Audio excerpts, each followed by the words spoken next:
C সি C করিম ভাই, আপনি যে এত বড় কিপটা সেটা আমি আজকে জানলাম। টাকা পয়সা সম্পত্তির কোনো কিছুর কমতি আছে আপনার? আজকে আপনার মেয়ের বিয়া, অথচ একটা গেট বানান নাই, একটা স্টেজ বানান নাই। কাজী সাহেব, আপনি ভুল বুঝতেছেন, আমরা কোনো কিপটামি করি নাই। আমার মেয়ের সাথে যে ছেলে বিয়ে ঠিক হয়েছে সে তো বিদেশ থাকে। আমি আরো সকাল থেকে এক গ্লাস পানিও খাইলাম না, ভাবলাম বিয়ের বাড়িতে যাবো, একটু ভালো মন্দ খামো। এখন যেহেতু টেলিফোনে বিয়ে হইব, তার মানে খাওয়ান দাওয়ানোর কোনো ব্যবস্থা নাই। তোমার জন্য খাওয়ান দাওয়ানোর ব্যবস্থা আছে।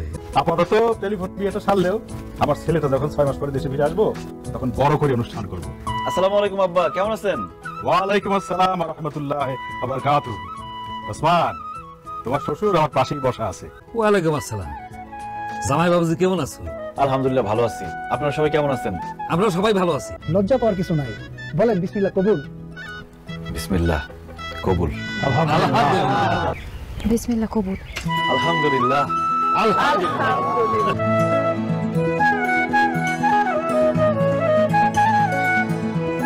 সবকিছু খুলে রাখতেছো, বাসর করতে হইব না? কি যে কও না ভাবি, করলাম টেলিফোনে বিয়া, জামাই হলো বিদেশে, বাসর হইব কেমনে? আমার ননদিনীর কি কষ্ট, মোবাইলে কথা হবে, দেখা হবে, কিন্তু আর কিছু হবে না। আসসালামু আলাইকুম। ওয়ালাইকুম আসসালাম। ঘোমটাটা সরাও, তোমার সাত মুখটা দেখাও। ঘোমটাটা একটু সরাও, দুইজন দুজনের মুখ দেখে তারপরে কথা বলি। পারুম না, 6 মাস পরে দেশে আইসা একবারে সামনাসামনি দেখে। তুমি কি চাও আমি দমাটকে মরে যাই? তাহলে ঘোমটাটা একটু সরাও।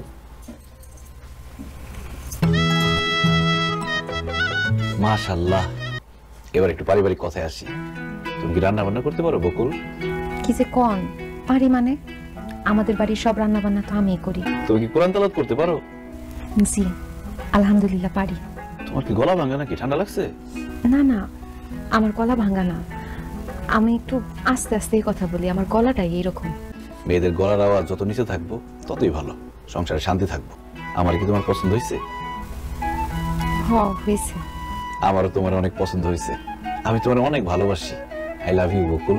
এখন তুমিও আমারে কও I love you too Usman. সি সি সি, আমি পারুম না, আমি লজ্জায় মরেই যাবো। বকুল, তুমি যদি আমার আই লাভ ইউ না বলো আমি সারা রাত ঘুমাইতে পারবো না।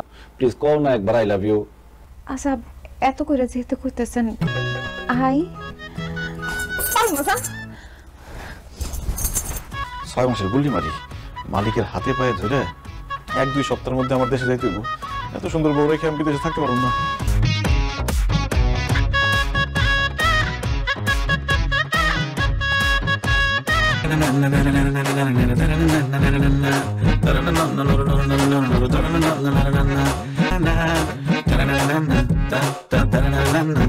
আপনি কে? আমাদের বাড়ির সামনে এরকম একটা উদ্ভট ড্রেস পরে এরকম নাচন কুদন করতেছেন? আপনি কি ওসমান? হ্যাঁ আমি ওসমান। আপনি কে? আব্বা আম্মা দেখেন কে আসছে। তোর 6 মাস পরে আসানোর কথা, এই কি ব্যাপার, কিছু হয়েছে? আসলে মা, ওই যে আমার মালিক যখন জানছে আমি নতুন বিয়ে করছি, তাই আগে আগে ছুটি দিয়ে দিচ্ছে। আমাদের বাড়ির সামনে এই মেয়েটা কে? ও মা, পোলাই কি কয়? আরে এটা তো তোর বউ। কি উল্টাপাল্টা কথা বলতেছো মা? এই বজ্জাত মেয়ে তোমার বউ হইতেই পারে না। কয়দিন আগে তুই ওর টেলিফোনে বিয়ে করলি, সে মাথায় হিজাব পরতো, শাড়ি পরতো, আর এই মেয়ে এরকম জিন্সের প্যান্ট, তারপর কি গেঞ্জি মেঞ্জি পরে দাঁড়া রয়েছে। অসম্ভব, এই মেয়ে আমার বউ হইতেই পারে না। আপনার জন্য যখন আমি ছবি তুলে পাঠাইছি তখন আমি হিজাব টিজাব পইরা শাড়ি 3 পিস এডি পরছি। আমায় জোর করছে, নাইলে তো আমি সবসময় এডি পইরাই ঘুরি। আল্লাহ, আমি তো বিসমিল্লাহ ধরা খাই গেছি। তোমার এরকম কালো লাগতেছে কেন? আমার গায়ের রং তো হালকা ডিপ, এর জন্য আমার কালো লাগতেছে। হায় হায় হায় রে, কত বড় ধোঁকা আমার সাথে। আমি প্লেনের মধ্যে কত কিছু চিন্তা করে আসছি, কি ভাবছি আর কি পাইলাম। সে আমার কেন মিথ্যা কথা বললো যে সে ফর্সা? আমার মাথার মধ্যে তো সেট হয়ে গেছে যে আমার বউ ফর্সা। এখন তো দেখতেছে আমার বউ এটা অসম্ভব। এই মেয়ের সাথে আমি সংসার করতে পারবো না। আমারে বিয়ে করছেন, সারা জীবন আমার সাথেই আপনার সংসার করতে হইব। ওই আমারে বাড়িতে বাইরে যেতে কইবেন, সংসার করবেন না, এইসব কথা কইলে মুখ ভেঙে দিমু। আমি মোবাইল কানের মধ্যে সাইফা ধরে তোমার কথা বুঝতে হইতো, কিন্তু এখন তুমি এত জোরে জোরে কথা বলতেছো কেন? তখন আম্মা শিখাই দিছে দেখে আমি তখন আস্তে আস্তে কথা কইছি, অভিনয় করছি। আমি তোর কইছিলাম যে ছবি দেখে পাগলের মতো টেলিফোনে বিয়ে করিস না। শুনছিস আমার কথা? শুনছ না? এখন বস। থাক, আর কান্দিস না বাজান। কান্দে আর কি হইব? যা কপালে আছিল তাই তো হইছে। আর ও কালা হইলে কি হইব? দেখছো চেহারাটা কি সুন্দর। হ্যাঁ হ্যাঁ, ওর সাথে তুই সংসার করিস। আর এই সমস্ত কাপড় চোপড়ে আর ও কোনোদিনও পরবো না। আমি নামাজ পড়তে মসজিদে গেলাম, হয়েছে আর সাজগোজ করতে হইব না। তোমার গায়ের রং আমি মাইনা নিচ্ছি। ওযু করে আসো। ওমা, আমি মাত্র হাত মুখ ধুইয়া ফেস ওয়াশ দিয়া কসলা মুখ ধুইয়াইছি, এখন আমি ওযু করুম কেন? নামাজ পড়তে ইচ্ছা করতেছে না, কালকে পড়ব না। আজকে নামাজ পড়তে ইচ্ছা করতেছে না, আল্লাহ না করে আজকে রাতে তুমি মরে গেলা, তাহলে তো বেনামাজি হিসেবে মরবা। সেজন্য এখন এই মুহূর্তে নামাজ পড়বা। যাও ওযু করে নামাজ পড়ো। সত্যি করে বলো তো তুমি কেন নামাজ পড়তে যেতেছো না? ধরা যখন পড়ে গেছি আর মিথ্যা বলবো না, আমি না নামাজের নিয়ম কানুন সূরা কিরাত কিচ্ছু পারি না। ইয়াল্লা কি বলতেছো? আসলে অনেক ছোটবেলায় মুক্তবে গিয়ে পড়ছিলাম তো, কিছুই আমার মনে নেই, সব ভুলে গেছি। হ্যাঁ বলে কি? তোমার কথা শুনে মনে হইতেছে তুমি জীবনে কোনোদিন নামাজই পড়ো নাই। তুমি আমারে বলছো যে তুমি কোরআন তেলাওয়াত করতে পারো, কিন্তু তুমি সূরা কিরাত নামাজের নিয়ম কানুন কিছুই পারো না। তুমি আমার মিথ্যা কথা বলছো না? আমি তোমার উচিত শিক্ষা দেবো, দেখো। টেলিফোনে এটা আমি কানে বিয়ে করলাম, সেটা পুরো শেখেলে আমার বলা শিক্ষা দেবো। কি শিক্ষা দেবো না আমার? একটু দাঁড়ান তো, এত সকালে আমার আপনি কই নিয়ে যাইতেছেন? চুপ করো তো, কোথায় যাইতেছি গেলে বুঝতে পারবো। আসো। আসসালামু আলাইকুম মরদ সাহেব। ওয়ালাইকুম সালাম। কেমন আছো ওসমান? আছি আলহামদুলিল্লাহ ভালো। ওদের সাথে বসে তুমি আরবি পড়া শিখবা। তোমার কি মাথা খারাপ হয়ে গেছে? আমি কেন বাচ্চাগুলোকে বৈশা মুক্তবে আরবি পড়া শিখুন? কারণ তুমি সূরা কিরাত নামাজের নিয়ম কানুন কিচ্ছু জানো না। এই তুমি যদি নামাজের সূরা কেরাত নিয়ম কানুন কিচ্ছুই না জানো, তাইলে তুমি শুদ্ধভাবে নামাজ পড়বা কেমনে?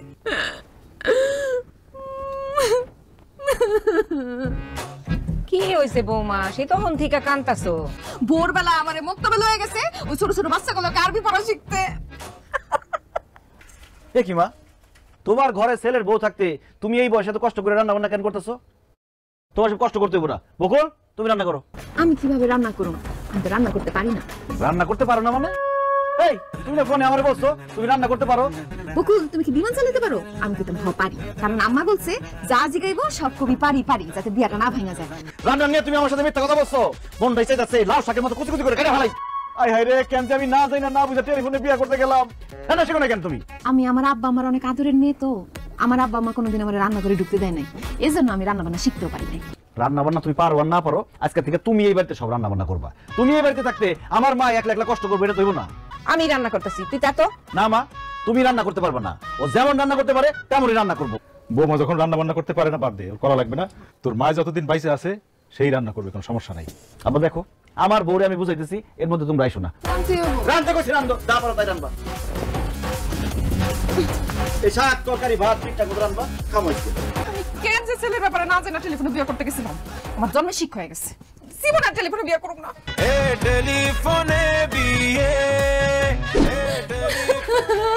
কি বাবা কি হয়েছে? তুমি এরকম কান্নাকাটি করতেছো কেন? কান্নাকাটি করবো না তো কি করবো? তোমার কথা শুই না রান্না বান্না করতে গিয়া ভাতের মার আমার হাতের উপর করছে। এবার চিন্তা করে দেখো, আমার মা বছরের পর বছর রান্ধে, তাহলে কতবার তার হাত পুড়ছে। শোনো, এখন যদি তুমি তোমার শ্বশুর শাশুড়ি রান্না করে খাওয়াও, তাহলে যখন তুমি শাশুড়ি হইবা তোমার পুরার বউ তোমার রান্না করে খাওয়াইবে। আমার তো মনে হইতেছে তুমি আমার স্বামী না, তুমি আমার শিক্ষক। আমার কথায় কথায় পাঠদান দিতেছো। যা করতেছি তোমার ভালোর জন্যই করতেছি। হাতটা দিকে দাও। কেন? আরে তোমার হাতটা পুড়ে গেছে, মলম লাগাই দিয়ে দাও।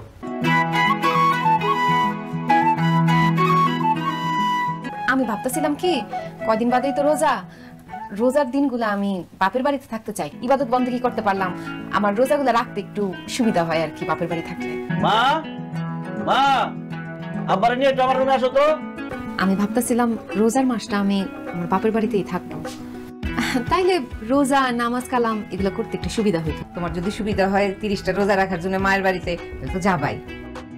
তবে একটা কথা, ঈদ কিন্তু আমাদের সাথেই করতে হইব। ঈদ আমি এ বাড়িতেই করবো। এই ওসমান, তুই এক কাজ কর, বৌমারে নিয়ে কাল কি শ্বশুর বাড়িতে যা। আর ওই তোর শ্বশুরের লাইব্রেরির ব্যবসা, তোর সমন্দির সুরমা আতরের ব্যবসা, এগুলো দেখাইলি। কি দরকার তুমি কষ্ট করে যাইবা? আমার আব্বারে ফোন দিলে হ্যাঁ আইসা আমারে নিয়ে যাইবো। তোমার আব্বা কষ্ট করে আবার আসবে কেন? ওসমানই তোমারে নিয়ে তোমাকে বাড়িতে দিয়ে আসবো।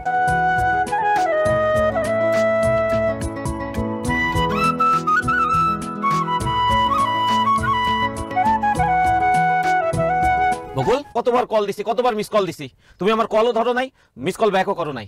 আচ্ছা বকুল, তুমি আমার একটাবার কও আমার কি অপরাধ ছিল? আমি কেমনে জানবো আপনার কি অপরাধ? আপনি আপনার বাপরে অথবা আপনার শিক্ষকরে যা জিজ্ঞেস করেন। নাটক কইরো না।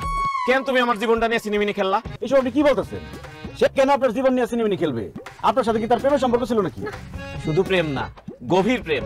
বকুল আমার এই হাতে হাত রেখে কইছিল, জাকির দুনিয়া উলট পালট হইলেও আমি তোমারই বিয়ে করুম, তোমারে ছাড়া আর কাউরে বিয়ে করুম না। সৌদি প্রবাসী বুড়িয়া খাটাস ওসমান মোল্লারে টাকার লোভে বিয়ে করছে, তার লগে সুখের সংসার করতেছে। কও বকুল, কি ছিল না আমার যা ওই ওসমান মোল্লার মধ্যে আছে? বিশ্বাস করেন আমি হারে চিনি না, কোনো সময় দেখি নাই। তুমি আর চিনো না? না। আর চিনো না? চিনি। তার সাথে তোমার কি সম্পর্ক ছিল? প্রেমের কোনো সম্পর্ক ছিল না। মনে করো মানে সে আমাকে আই লাভ ইউ বলছে কয়েকবার, আমি তাকে ফেরত বলি নাই। বিয়াই, আপনি ওর চোখের দিকে তাকায় দেখেন, ও এখনো আমার ভালোবাসে। তাই গাঞ্জটির বাচ্চা, আপনার কোন কালের বিয়ে? তুই আমার বিয়ে করছেন? আপনি বকুলের দেবর না, সেই হিসেবে তো আপনি আমার বিয়াই লাগেন, মধুর সম্পর্ক। তোমার বাচ্চা, আমি ওর দেবর না, আমি ওর জামাই লাগি। আমি ওসমান মোল্লা। আপনি তাইলে দুলা ভাই? বকুল, এটাই তোর জামাই? হ ও জাকিরের বাচ্চা, এটাই আমার জামাই। ও এরা তোর জামাই, তাহলে ঠিক আছে। তুই এখন আমার জামাইয়ের সামনে সব কথা কই আমার হটে আড়ি ভাঙা দিছস। তোরে আজকে জুতা দিয়া পিড়াইয়া তোর পিঠে চামড়া যদি আমি না তুলছি। তুই আর কত মিথ্যা কথা কইছো তুমি? আমারে কইছে ছোটবেলা থেকে কোনো ছেলের দিকে সে তাকাই নাই, আর এদিকে গাঞ্জটির সাথে তলে তলে ইস্ট চলতেছে তার। তোমার মতো বিশ্বাসঘাতক বেঈমানের সাথে আমার কোনো সম্পর্ক থাকতে পারে না। তুমি যাও তোমার বাবার বাড়িতে, আমি ফেরত দিতেছি। না না না না, আপনি যায়েন না আমারে রেখা। বিয়ার আগে তারে আমি হালকা হালকা ভালোবাসলেও তো এখন আমি তারে ভুলে গেছি। আমি এখন তারে পুরোপুরি ভুলে যাব। আমি আপনার মন দিয়ে বলছি, আপনারে ভালোবাসি, বিশ্বাস করেন। কান ধরে কল, জীবনে আর কোনোদিন তার সাথে দেখা করবো না, কথা বলবো না, কোনো সম্পর্ক রাখবো না। আপনি যা করবেন তাই হবো। আপনি আমার মাফ করে দেন। ঠিক আছে, এইবারের মতো মাফ করলাম, কিন্তু মনে রাখবো এটাই প্রথম, এটাই শেষ। আসো।